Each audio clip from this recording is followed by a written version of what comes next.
Lacho elogwijo lisitsho kaloku into yokuba sifike sagaleleka singumthombo phala phambili Ekhaya Jikelele sibulise ke kumakhaya ngamakhaya kanti ngoku singena kwiyure yethu yesibini yenkqubo kaloku mbukeli kweyokuqala siye sanibikela into yokuba umphathiswa wemfundo esiseko uAngie Motshekga uthi zihambe kakuhle kakhulu iimviwo zebanga leshumi elinye ke inqaku elithe likuncedwa abantwana abangama-443 kumda owohlula uMzantsi Afrika kunye neZimbabwe kholelwa ke ukuba abantwana bebethutyuleziswa kweli ngoku ke siqhubela phambili kwaye asithunyelwa nje emoyeni sifike silambatha isendimlo ke ukholosa kalubisi unonkanyezi inkanyezi enomsantsa phakathi kwezinye Haya sigijimile sisitimela mbukeli siyaphaphatheka cabanga nje ngoba sesilishayisa liphuputha ke ihora lokuqala manje ke sesodika ke lesibili igama lohleli Ekhaya Jikelele kanti mina ngunoxolo wakoMwali ihlaba ngane limhlophe qwa ihe khona kade ke buza ethi uma kungathiwa kukhishwa ama wardrobe ngaphandle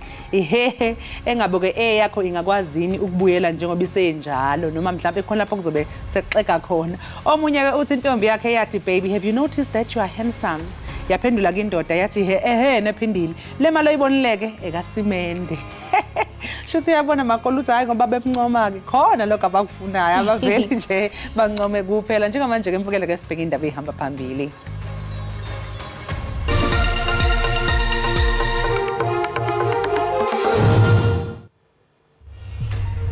kulindeleke ukuthi inkantolo yomthethosisekelo yethule isinqumo malungana nesichibiyelo somthetho olawula ukusingathwa kokhetho khona namhlanje.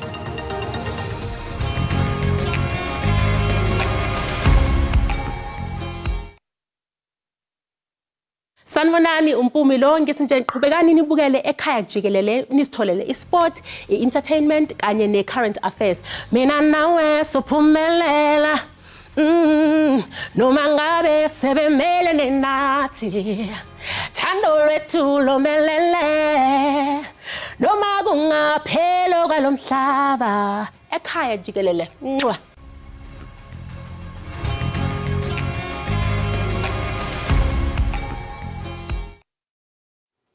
Namhlanje kubhekeke ukuthi inkantolo yomthethosisekelo kuleli yethule isinqumo esibhekwe ngamehla abomvu malungana nesichibiyelo somthetho olawula ukusingathwa kokhetho kuleli. Lokho kuza emva kokuthi inhlangano iBuild One SA kanye nenhlangano yengamele yabazongenela ukhetho ngokuyimela banikele enkantolo eqaleni konyaka. Lezi inhlangano zikhala ngokuthi lo mthetho wokusingatha ukhetho ucindezela abayimisele ukungenela ukhetho ngokuyimela ukuze bameleleke esishamthetho sikazwelonke uma ziqhathanisa namaqembu ezombusazwe. Kulindeleke ke ukuthi lesi sinqumo sibe nomthelela onqala okhethweni likazwelonke longonyaka ozayo. Iparlamente iza kuvala ingcango zayo kwethutyana phambi kokuba kuqale iholide yeziyunguma. Indlu yowiso-mthetho iza kubeka phantsi izixhobo ngolwesithathu ngelixa ke ibhunga lesizwe lamaphondo liza kuthatha ikhefu ngolwesihlanu. Intetho yokuvala konyaka kasekela mongameli kwibhunga lesizwe lamaphondo icwangciselwe ukuba ngomso ikomiti yamagunya namalungelo icebisa ukuba nqunyanyiswe amalungu eParlamente amathandathu ombutho EFF ngenxa yokuphazamisa intetho kamongameli engobume besizwe.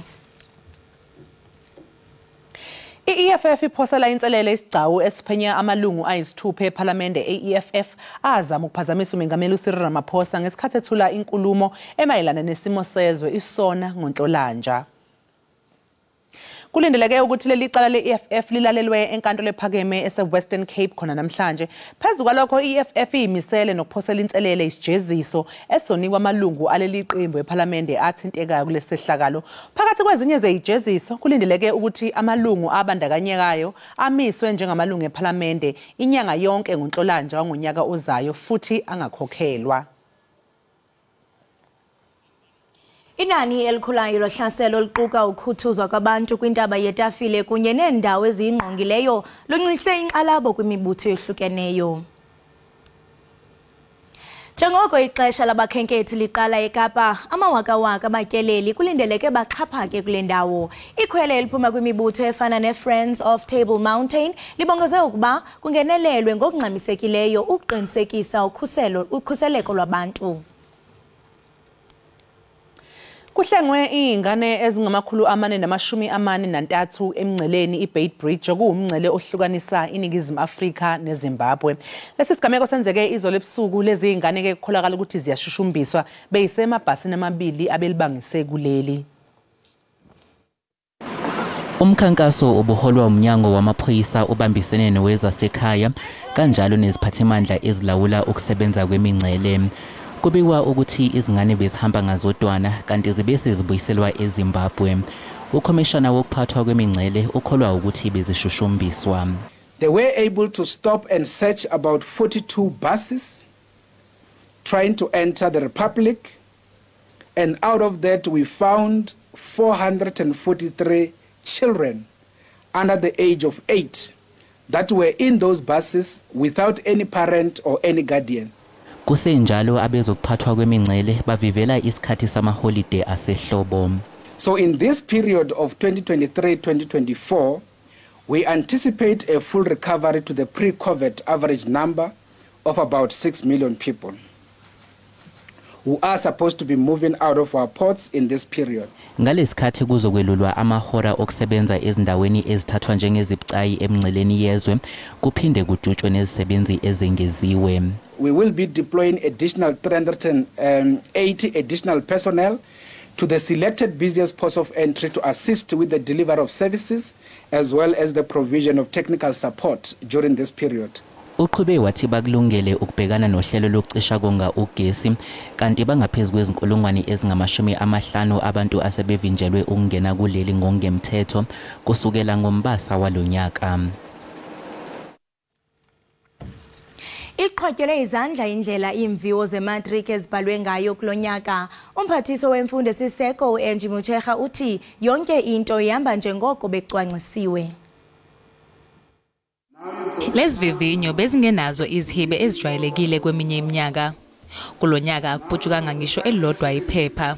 Impikisho ehlanganisa ukucekelwa phansi kwezikole nayo igwemekile. Uhlelo lokucisha konga ugesi nalo alizange libaphazamisa abafundi kulandela isivumelwano esenziwe iEskom nomnyango wokuvikela izikole ngensuku la kubhalwa khona izifundo ezidinga ezobuchwepheshe. The exam has certainly proceeded without any major disruptions nor serious acts of dishonesty that may have compromised the integrity and credibility of the examination as a whole. Kusenjalo ungqongqoshe wemfundo esisekelo uzwakalise ukukhathazeka ngamavidiyo asabalalayo abafundi bakamatikiletsheni bephuza amanzi amponjwana emcimbini yokuqeda izivivinyo. Clear that as much as the time it really is the time for celebrating, hundreds of our children are overindulging in alcohol, binge drinking, and even finding themselves with the law. But you must understand that adulthood comes with lifelong responsibilities. Ukumakwa kuzoqala izikhungweni ezehlukene ezweni lonke kuleli sonto elizayo. Bangaphezulu kwezinkulungwane ezingama-700 abafundi ababhalile ezikhungweni ezingaphezulu kwama-600 ezweni lonke.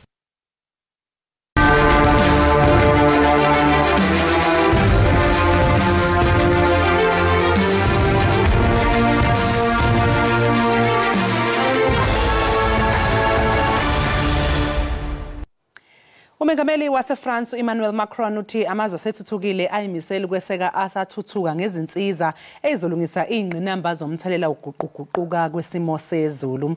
uMacron uthi iningizimu Afrika isibonelo samazwe asetholelo lusizo.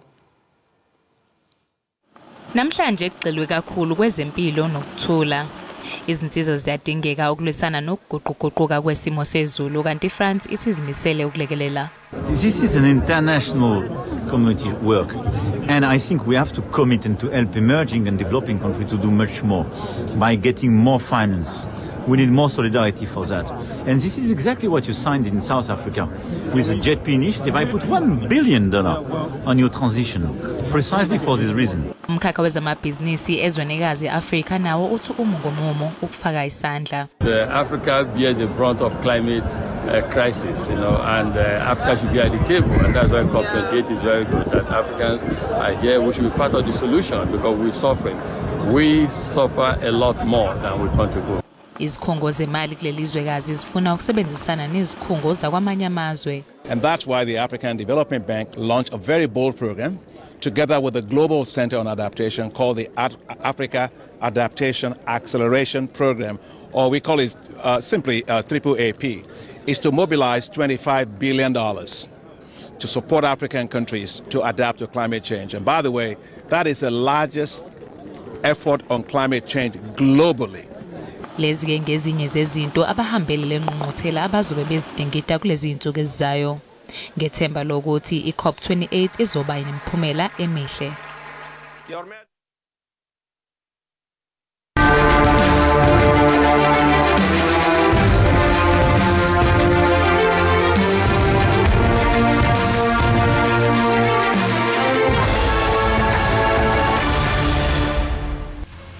Siziqola siziqonqotha ngolohlobo ke mbukeli besiphala phambili kule iyure. Njengamanje ke mbukeli sekuyisikhathi sokuthi ke siphosa amehlo ke sibone ukuthi kumi kanjani lapha ya kwisimo sezulu.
Namhlanje imisila iphezulu kuba kaloku iBanyana Banyana iza kudlala umlenze wesibini namhlanje kunayo kaloku iBurkina Faso emva kokudlala kaloku ngokubambana ngenqaku macala ekuhambeni yintoni mhlambe esingathi siyilindele kulomdlalo into la kumele sibheke kakhulu yama conditions because uzokwazi ukuthi ke iBurkina Faso they are facing challenges ke in their country so ingakho ke baye bathatha lo mdlalo lokuthi bayodlala lapha eCote d'Ivoire kodwa ke ngijabulile ukuthi iBanyana Banyana ikwazile ukuthi iadapt kuma conditions lapha yama pitch and into ebalekile kakhulu ukuthi they got that away goal of which iyo into ezodlala irole kulo match namhlanje ngoba it's 1-1 njengoba imile so masidlala namhlanje ke kumele bazibonakalise equality yabo as African champions ngoba ke into sihlala sisho ukuthi imidlalo ekanje asibheke ama rankings ke swalahela ngaphansi kwefestere ngoba it's about what's going to happen on the field of play so into ebalekile kakhulu ke ukuthi ke sitholile that away goal kodwa ke into ebalekile ke ukuthi sizibonakalise ukuthi singama African champions and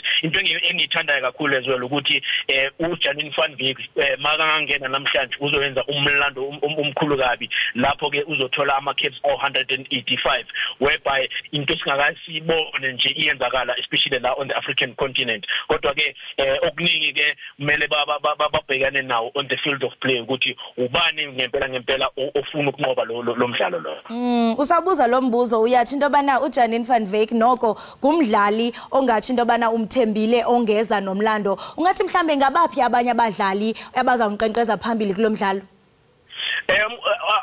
abanye abadlali asikade singabalindela ke namhlanje siyazi ke ukuthi uAndile Dlamini you know she plays a huge role not only nje on the field of play but off the field of play ngoba uyazi ke udila ngementality yama player uyakwazi ukuthi aba motivate ngoba uyazi ke especially masibheka lama video abo uye obaholela phambili ngomculo you know just to bring that team spirit together so ngiyathemba ukuthi that spirit uzoyiletha nasenkundleni ke ngiyazi ke uzodlala enye role important kakhulu ke umunye umdlalo ngiyazi ukuthi ke angadlala enye important role unoxolo xasana ngoba siyamazi ke une pace uyakwazi ukudribula unelihlo for ama player ukuthi azokaba abapha ipass ke so singamlindela ke ukuthi unoxolo xasana naye adlale enye role important ke siyazi ke umunye umdlalo ke uThembi Kgahlano ngoba simthembile uyo umuntu ohlala skorela amagoli ke uzomela ukuthi naye afocus switch on ngoba ke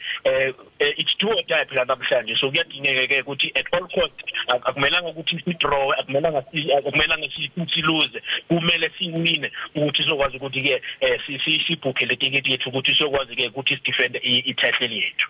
Hayi kukuwina ayikho enye into xa siguqula ikhasi ke ngoku wena kaMugelo sijonga kwezombhoxo ungathi mhlambe aqhube njani amaqela oMzantsi Afrika pha kwi-United Rugby Championship.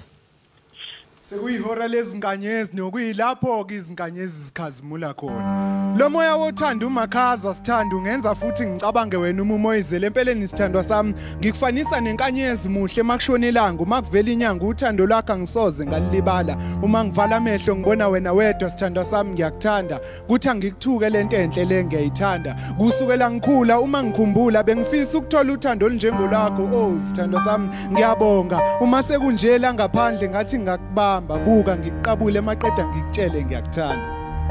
Uzwide sonkondlo omankondlo izikondlo uma sizibhala zona zenkondlozi lwaphinde lwasilaya futhi uthando lwazivala amehlo saba izimfama sangabona ngisho sekuyoshona ilanga lapho sekufanele siqoqa imithwalo sekwanhliziyo ngise welanga uyazi uthando lusiphulile buza unyanga emehleni ethi sasikwazi ukubona ingaphakathi lothando liqala ukushisa uthando sekumnandi othandweni lwaphinde lwasilaya futhi uthando lapho sekufanele ngilale khona ibuye imicabango ngikhumbulele umuntu engangithandana naye lwazivala amehlo saba izimfama uthando yaxoshwe esibayeni inkunzi ayolala emaweni inkabi lapho inkomo edla yodwa bengaqondile ukumbulala umntana omuntu kusho ukuthi ngalutheka ngangimthanda umntana omuntu ngangihluleka ngisho kumkhuze sephutheni uma ngimbuka emehleni wayemuhle lothekeni ukuphuka kwenhliziyo lezo ndaba zisemathena noqaphelisisa uma niphinde nithande futhi bantu bami ukhala kancane umshana uthi malume angidingeza luleke zothanda mali ngihlule ngekeleni indlela ibuzwe kunina kwabaphambili nani naphambuka nahlula uthando ngaphambilini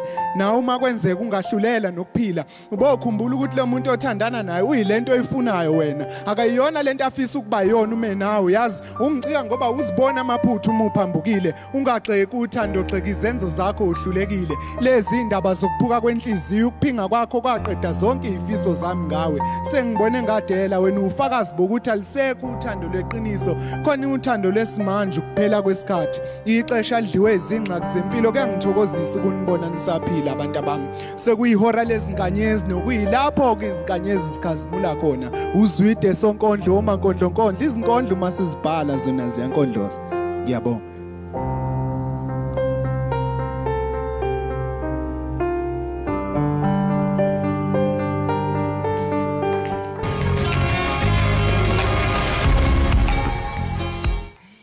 Sibambe ngazo zozibini ngokuba nisahleli nathi apha ekhaya jikelele. Ingxelo ke zamajele endaba zibonisa ukwanda kolutsha oluzibulalayo ngenxa yongaphumeleli kwiimviwo zebanga lemetriki. Iphulo le #ungazibulali lijolise ekukhuliseni ulwazi malunga neendlela ezahlukeneyo abafundi abanokuphucula ngazo iziphumo zabo zematriki. Eliphulo ke likwanike inkxaso kubafundi abaneminqweno yokuqhubeka nezifundo zabo. Sinaye ke uGqirha Sanele Kamete alapha enkqubeni ke uzasinabisela banzi ngeliphulo. Gqirha Sanele masikubulise sikwamkele enkqubeni. Angibingelele siswami ngibingelele kubo bonke ababukeli ekseni. Ngaphambi kokuba sihlabele igama ndiyathanda into bana usinabisele ngeliphulo #ungazibulali.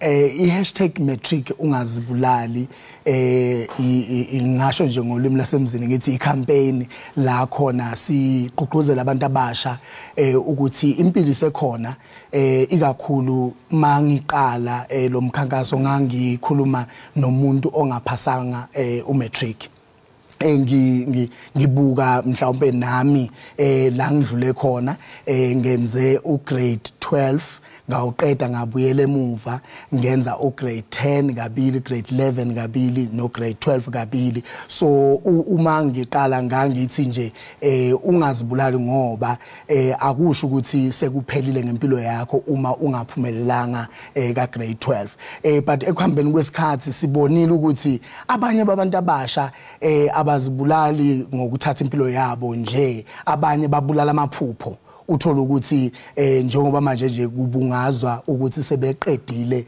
ukubhala abanye ubathole sebathatha amaphupho abo abasafinyelela khona base university ngenxa yokuthi omunye usushonile engozeni zeimoto ngenxa yokuthi bekayojabula omunye sowukhulela omunye sowunezifo kuningi nje kungakho sithi #matric ungazibulali.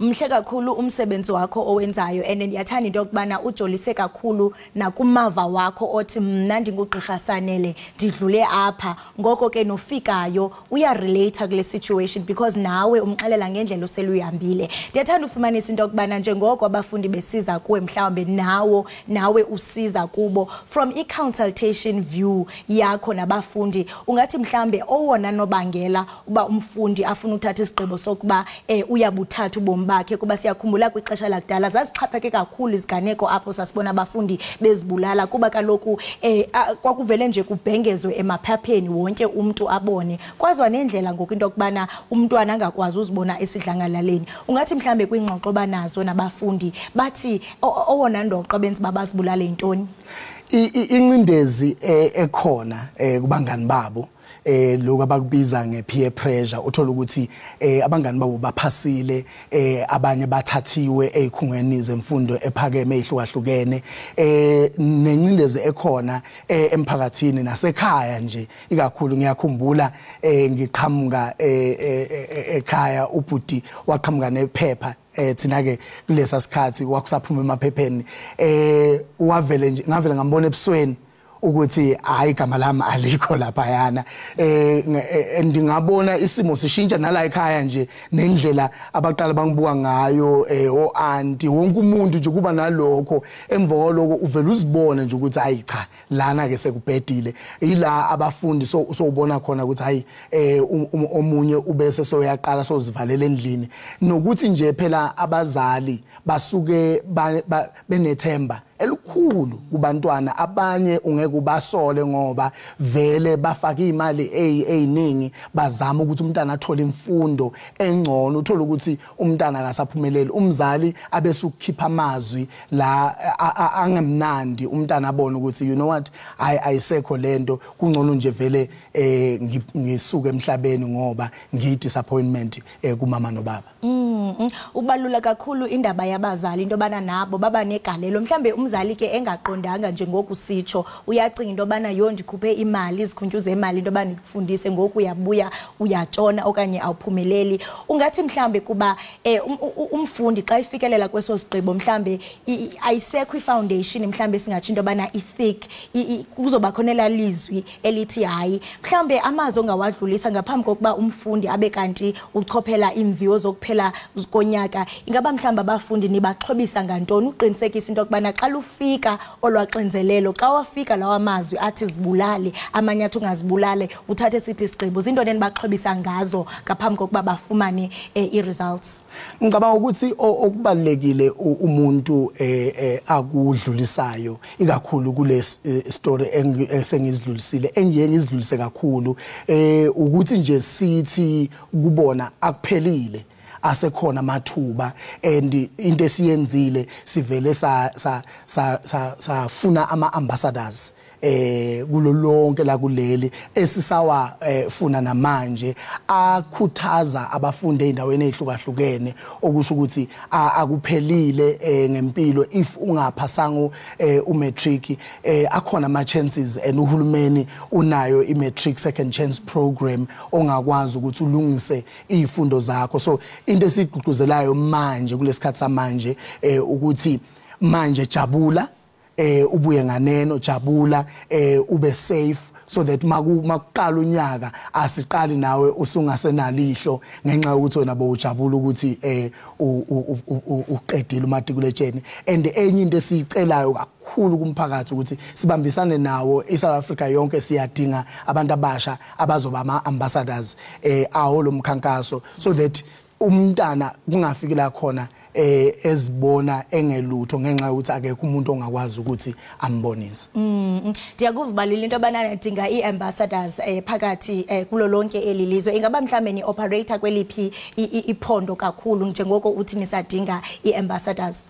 Sikhona kuwo wonke ama province 09 si organization imake mark Africa Youth Development izinze eThekwini noma izinze eKZN kodwa inama ambassadors njengoba sikhuluma manje akhona kulo lonke la kuleli siyaqhuquzela kakhulu kwabafuna ukubambisana nathi nabafuna ukusebenzisana nathi kuwo lonke la kuleli baxhumane nathi einkundleni zokuxhumana ikakhulu kuyikhasi leli la Facebook le organization ila khona bazothola ukuthi banga apply kanjani ukuthi babe ama ambassadors ale program khona sizobambisana sisize abantwana bakithi.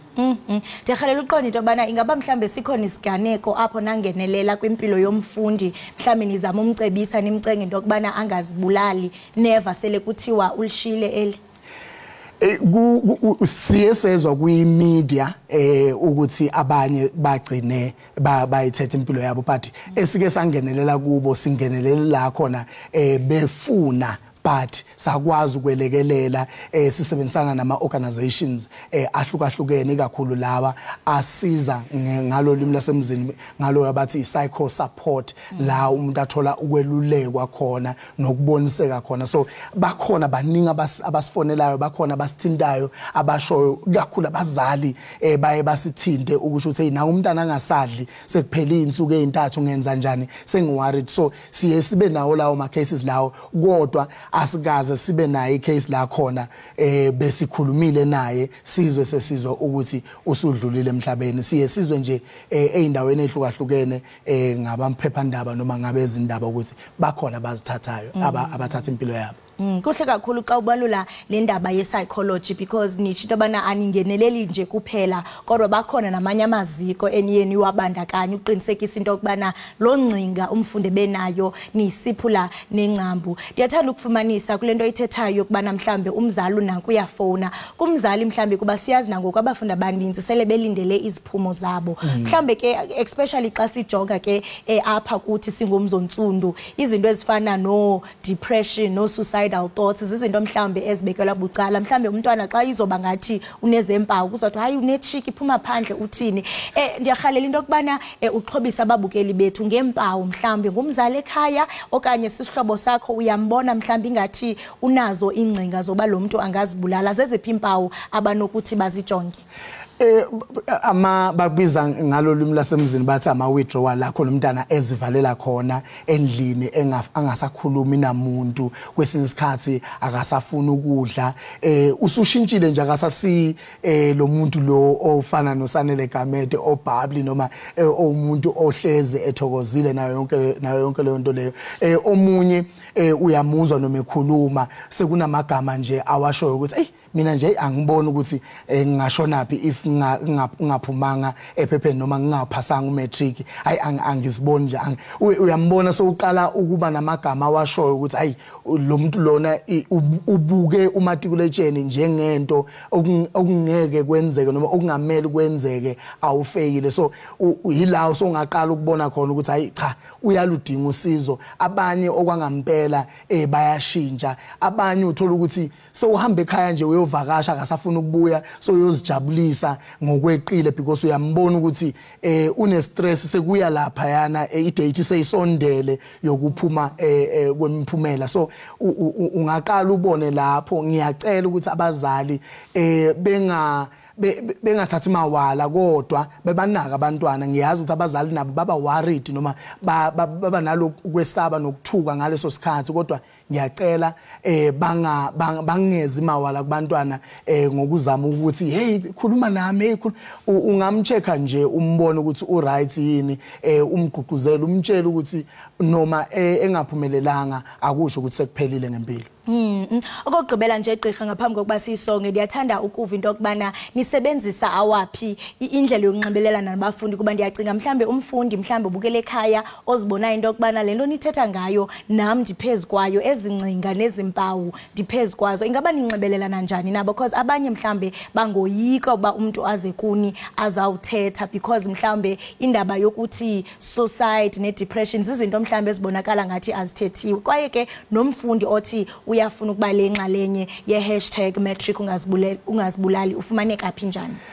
So sinayo i-group ku Facebook lapha yana ungayo nje uthi #matric ungazibulali campaign support group uzoyithola lapha yana sisebenzisane kahle nema Art Institute kulonyaka abebenayo i-toll free line bebekwazi nokuthi bekhulume nabantwana ku WhatsApp bakwazi ukuthi bebaluleke kulonyaka noma kulonyaka ozayo sizosebenzisana nama organization kakhulu afana no Childline akhona kulo lonke la kuleli abazokwazi ukuthi basebenzisane nabantwana abantwana bangaya kuyikhasi lethu iMake a Mark Africa Youth Development bakwazi ukuthi base inbox sizokwazi ukuthi sithumelele imininingwane yabo kulabo esebenzisana nabo abasiza ngecounseling siyacela kumphakathi kakhulu ubambisane nathi kulokhu kungabe ukuthi yinto nje yosanele Gamede kube yinto yethu abantwana bayi future noma bayikusasa lalelizwe leli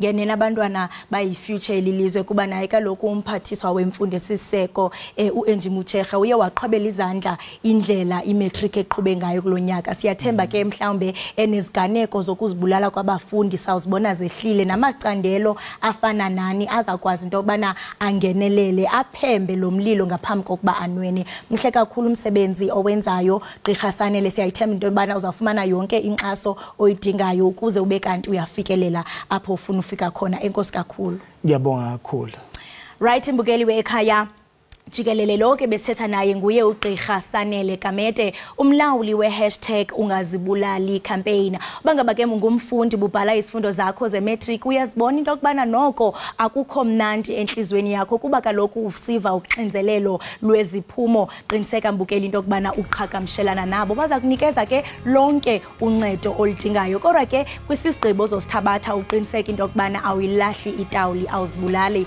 kusekude phambili masithi qhwike evenkileni qiniseka ugunqe usabukele inkqubo yakho Ekhaya Jikelele.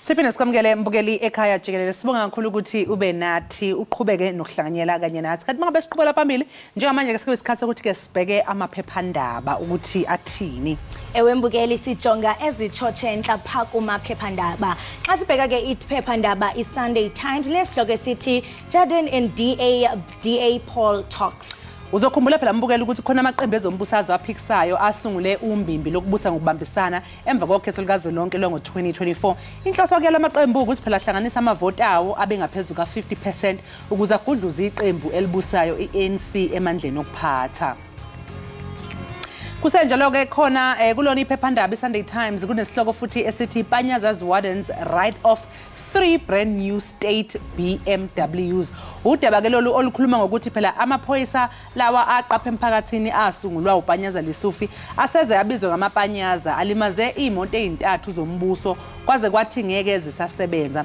Phezu kwalokho ke mbukeli kunezimoto okuthiwa ezicela kweziyikhulu ezilinyazwe lolu hlaka ezilungiswayo eindaweni ezahlukahlukene. Kuyacaca ukuthi cha ziyakhula ingqinamba ezibhekene nophiko likaPanyaza kwazise phela wakwakhala nangokuthi aligunyaziwe ngokusemthethweni ukusebenza kwezokuvikela. Uma sidlulela phambili sibona ke udaba oluthinta iphephandaba iCity Press lapho khona kunesihloko esithi NC's disastrous finances laid bare. Kusho ke lokho ke ukuthi ke iqembu leli eliholayo lidila ke nokuthi ke linezikweletu eziphezulu kakhulu futhi nje ke njengoba kubhekwe enkomfeni kungakapheli ngisho nezinyanga ke nje ke eziyisithupha eseyisele kubonakala sengazi ukuthi ke u58% wenzuzo yeANC uqhamuke from ama donations kanye ke nokufundraiser. Ngesonto ledlule iNC njengeqembu elibusayo ke yabasematheni ngodaba oluthinta ukudliwa kwamahhovisi ayo ekomkhulu leqembu iLuthuli House enkabeni yeGoli. Kholakala ukuthi ke inkampani ezibiza ngezulwini marketing yanikele enkantolo ifuna ukudla amahhovisi eNC ngelithi leli qembu liyehluleka ukukhokha nyanga zonke. Kusho khona ukuthi zikhona ingqinamba ezithinta ukuphathwa kwemali eqenjini elibusayo iANC.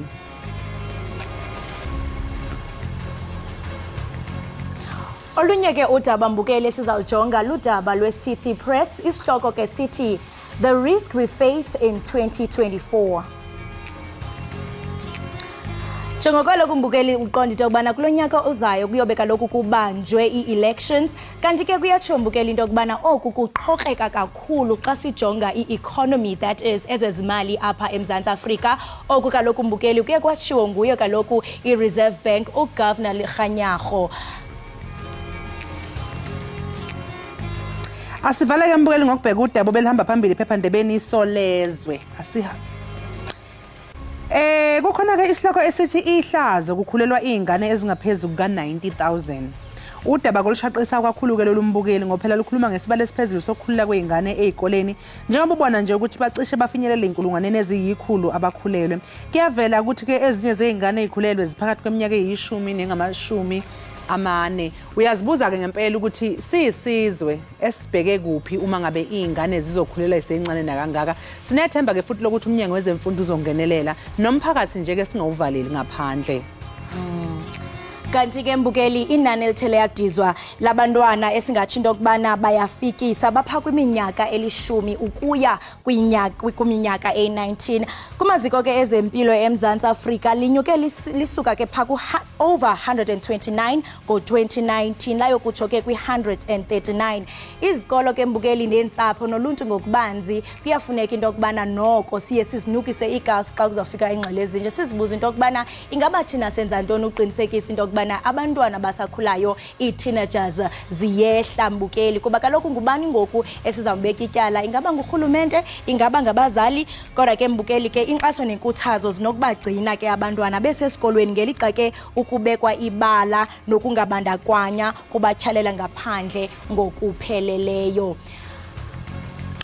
Sesigoqa lapho ke mbukeli ke ebesiniphathele zona mayelana namaphephandaba njengamanje isikhathi ukuthi ke sibheke kwisimo sezulu ukuthi sime kanjani kanti ke futhi siyaligoqa ke nehora lethu sesizongena ehoreni lethu lesithathu.